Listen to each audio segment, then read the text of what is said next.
Bertanya Bang, sebenarnya boleh gak sih seseorang itu meminta kita harus menunjukkan ijazah palsu Bang, secara hukumnya Bang?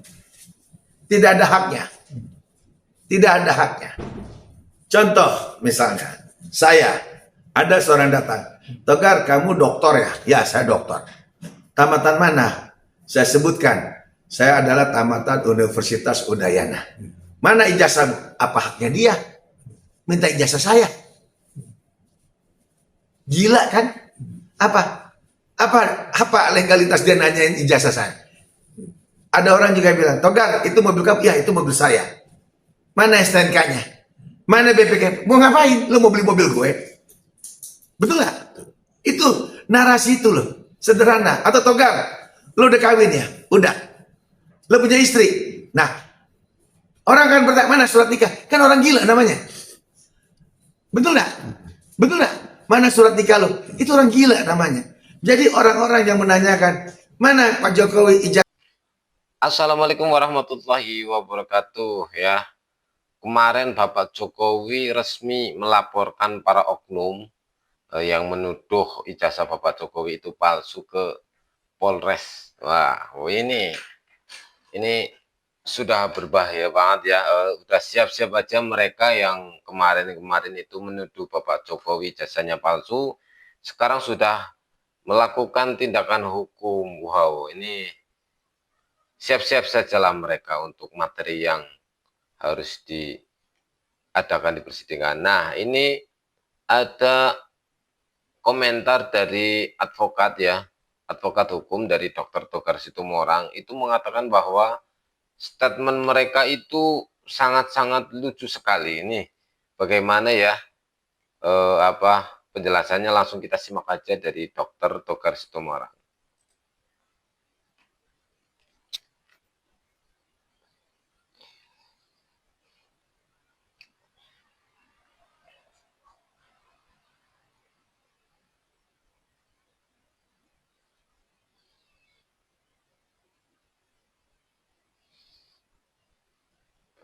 Oke. Jadi terkait adanya statement, tuduhan, lantas juga orang sekumpulan itu memaksa Bapak Joko Widodo untuk membuktikan ijazah beliau asli atau palsu. Nah ini ternyata polemik ini terus tidak pernah berakhir. Padahal sebelumnya juga kita pernah dengar ada orang yang bernama Bambang Tri, itu sama satu ulama kalau nggak salah, itu telah divonis 6 tahun.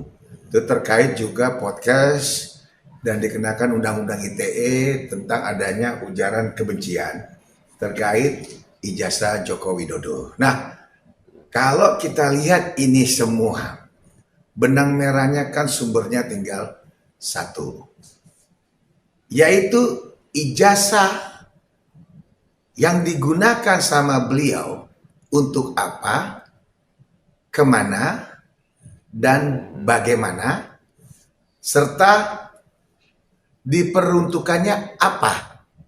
Kan begitu?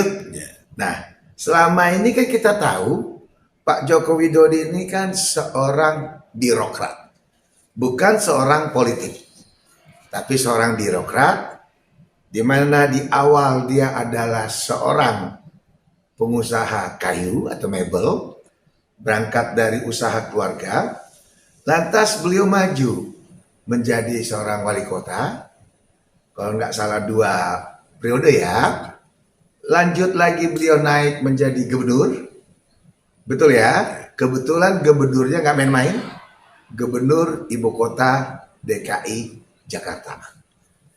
Nah, setelah beliau jadi gubernur, beliau masuk ke bursa calon presiden, calon presiden.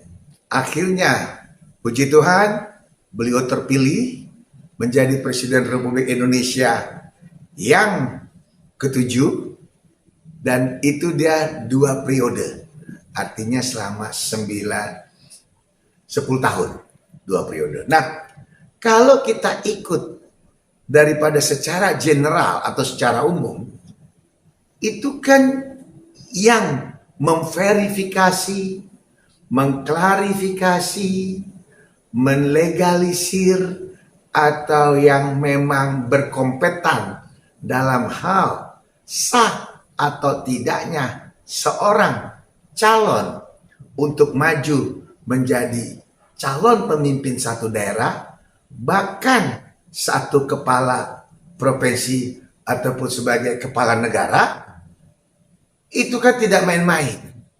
Di mana kita tahu di situ pasti ada yang namanya TNI, ya, pasti ada namanya kejaksaan, pasti ada yang namanya kepolisian, pasti ada yang namanya orang akademis. Semua kumpul di dalam yang namanya KPU, ya, itu kumpul mereka untuk memverifikasi dan mengklarifikasi tentang kebenaran dokumen seseorang. Itu dulu. Jadi nggak gampang.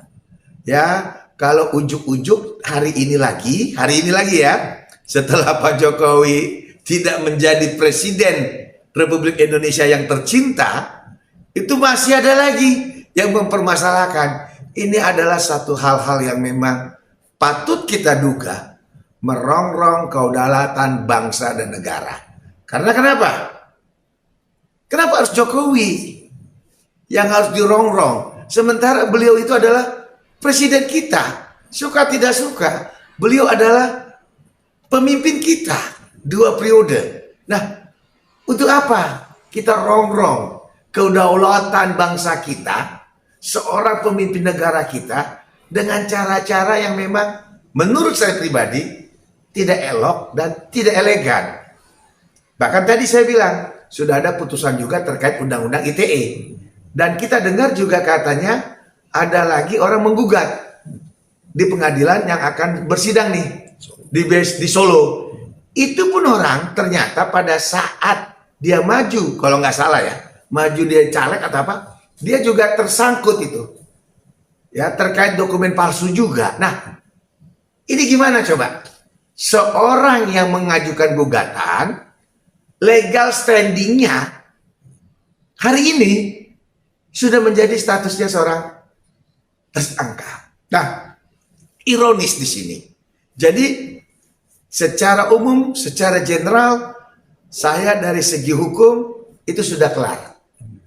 Sudah kelar. Artinya klarifikasi dan verifikasi melalui melalui institusi yang ditunjuk undang-undang yaitu KPU dalam hal penyelenggaraan pemilihan daerah itu sudah kelar secara hukum. Nah, secara kebijakan publik, beliau itu sekarang kan bukan seorang presiden. Beliau sudah orang biasa. Sudah bukan siapa-siapa. Kenapa masih dirongrong? Kenapa kita masih repot? Itu yang saya nggak habis pikir. Bang, tapi ada netizen yang bertanya, Bang. Sebenarnya boleh gak sih seseorang itu meminta kita harus menunjukkan ijazah palsu, Bang? Secara hukumnya, Bang. Tidak ada haknya. Tidak ada Betul hak. sih, betul. Contoh misalnya, saya ada seorang datang, Togar, kamu doktor ya? Ya, saya doktor. Tamatan mana? Saya sebutkan, saya adalah tamatan Universitas Udayana. Mana ijazahmu? Apa haknya dia minta ijazah saya? Gila kan? Apa legalitas dia nanyain ijazah saya? Ada orang juga bilang, Togar, itu mobil kamu? Ya, itu mobil saya. Mana STNK-nya? Mana BPK? Mau ngapain? Lu mau beli mobil gue? Betul gak? Itu narasi itu loh. Sederhana. Atau Togar, lu udah kawin ya? Udah. Lu punya istri? Nah, orang kan bertanya, mana surat nikah? Kan orang gila namanya. Betul gak? Betul gak? Mana surat nikah lu? Itu orang gila namanya. Jadi orang-orang yang menanyakan, mana Pak Jokowi ijazahmu? Itu orang gila lah.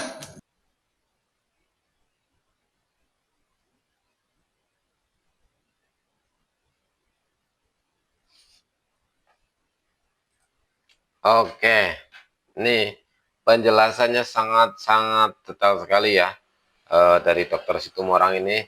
Yang pertama ya, Bapak Jokowi itu sudah mendaftar dari wali kota sampai gubernur DKI Jakarta sampai presiden. Dan di situ sudah dijelaskan ya, di KPU itu semuanya kumpul, ada akademis, ada TNI, itu semuanya kumpul.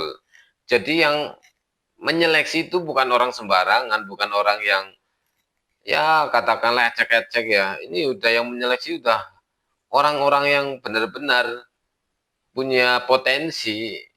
Terus kalau sudah seperti itu ya kemungkinan untuk ijazah palsu itu nol ya.